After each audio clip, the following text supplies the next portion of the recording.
it and he shook it and he said, "Your blood is on your own head. It's not on me," or something to that effect, implying that I came here to Corinth to give you the gospel, and you people have rejected me. He said, "Fine, the blood will be on your heads. I'm clean. I'm clean," is what he says. That's what he meant. I'm clean when he walked away. But the Lord spoke to him. He said to him, "Be not afraid. Nobody's going to hurt you. Hold not your peace." And it went something to the effect, God was basically telling him, don't be afraid. Not because God was with him. He said, because there are many people there that already serve me. You can read all this for yourself when you go back to Acts 18. So when he says that I planted, he means it. He was the one that was responsible for the initiation of this church. And for those of you who don't know, not how long did he stay here? And again, if you go back to Acts chapter 18, it tells you that he was there for 1 year and 6 months, continuing to perpetuate the gospel and teaching them. And that was after he started preaching about Christ, after he was compelled in his spirit. So he had already been there presently with the people for at least 1.5 years before departing, and some time elapsed before he had to write this letter. You'd think 1 year of instruction from an apostle as great as Paul would be enough to have some effect. Amen? And it was. They were able to comprehend and understand basic salvation as babes in Christ. They were able to have milk. Amen? For the people that had this strong religious belief and affiliation, for him to just come in there and just keep on, hello. He came, he did, he preached Christ, he preached the gospel. But there were those who still held fast to their other gods. Amen? No doubt.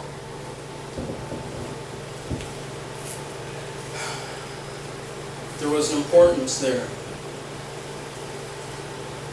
He was giving them so much because the Lord had to draw them. Amen?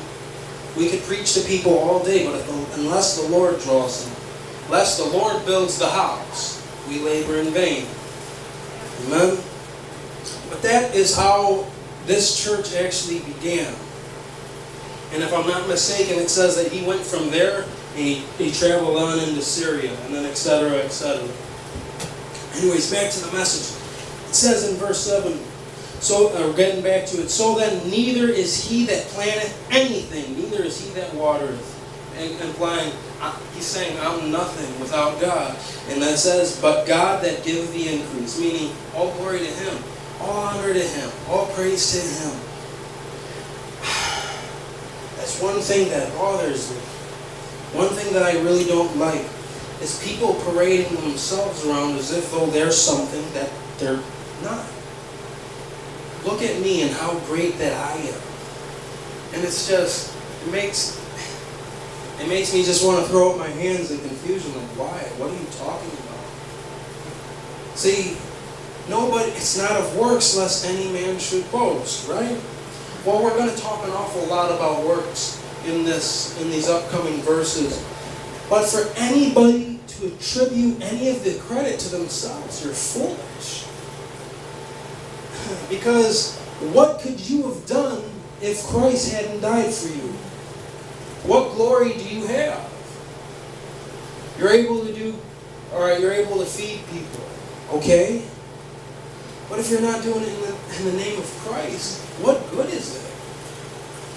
You can feed somebody on earth. What's that one saying? If you give a man a fish, he'll eat for the day. Teach a man to fish, and he'll eat for the rest of his life, or something in nature. Yeah. What is it if a man is able to eat the rest of his life, but he loses his soul? None. Anyways, moving on. It says, "So then neither is he that planteth anything, neither is he that watereth, but God that giveth the increase." Just going back to my point, unless you're saving souls, amen, if you're trying to bring people to the Lord, it's not really productive. And even if you are able to lead people to the Lord, it's really not you. It's the light that's in you that you bear, the light of Christ. And to accept the glory that's not yours, amen? I don't know what that would tell for you. I don't know what that would fare for you. I tend to think that it would be like with the Pharisees who preach on the corner, or pray on the corner, that say, "God," or "Thank God that I'm not like that one." They got their glory already. They've got the accolades and the attention of man. Amen? But going into the works, we'll get right into it. Now he that planteth and he that watereth are one, and every man shall receive his own reward according to his own labor. Tim made mention of a vision that a man had where he was in heaven, and some people had these fine garments, and there were these other people, that had, plain garments, but they were white and silky or whatever it might have you. And I'm unfamiliar with that. I haven't heard about that. The only account I've heard was what Tim had told last Sunday. But the question arises, will there be people in heaven who obtain a greater reward than others? I'm going to answer that for you. It says, for we are laborers together with God. Notice what that says. Laborers together. Not to God. Not laborers for God. Laborers with God. Implying that it's a perpetual work. That He is constantly involved in our lives. Right? He is constantly moving on our behalf. He is still listening to the prayers of the righteous, because we know the prayers of a righteous man, what? Availeth much. So, God is still working even now, as we should be as well. But getting into the works part of it, it says, for we are laborers together with God. Ye are God's husbandry. Now, I did a little research on that word, and almost every other version it's translated as field. Amen? But from my understanding of this word, from my research on it, it also meant somebody that would take care of the land. Whether it was the cattle, or whether it was the sheep, or whatever it was, the cows, the sheep, whatever it was. It was somebody that took care of things. We are to go to the sheep and feed them. Amen. We're to go to the lost sheep and bring them back into the fold. Amen. That's our work. This is our labor. And continuing on, it says, ye are God's building, according to the grace of God, which is given unto me, as a wise master builder. I have laid the foundation, and another buildeth thereon. That's a true statement. Amen. This is true for, again, the people in which it was directed to, but it's also true for us today. When we lead people to Christ, we're laying down that foundation to say, this is everything. That all your understanding, all my understanding that I have presently today is on the foundation that Christ is Lord. Amen? That He died for my sins. Hello? When we lay that foundation for the person, they have that understanding of Christ, and they're able to acknowledge that Christ is Lord, and they believe in their heart that God raised them from the dead, and they're saved. Hello? The foundation has been laid. It says, what's it say about another building on it? As a wise master builder, I have laid the foundation, and another buildeth thereon. But listen to this. It says, but let every man take heed how he buildeth thereupon.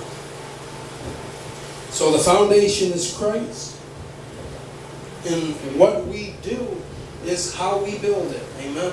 What we build upon that foundation, whether it be knowledge or whether it be actions. Amen. That is a foundation that we build upon. And listen to what the word says. Notice it said, I passed it up. It says, every man take heed how he buildeth thereupon. Amen. So if Christ is your foundation, the knowledge that you have, you can build upon. Right? You can take the knowledge of, let's say, the baptism, and you can build upon it. But it says to be careful. It says, every man take heed. Or in other words, be cautious how you buildeth thereupon. Amen? Because there's people, you can say Christ is your foundation, and you can still build in a completely wrong direction. You can still place bad things upon it. You have to be baptized in order to go to heaven. Even if you're dead, even if the ones in your family that are dead, you have to unbury them and baptize them in order for them to go to heaven. Foolishness. But the foundation in which they proclaim to be founded on is Christ. Be careful what we build upon this. Because what you allow yourself to do, you'll continue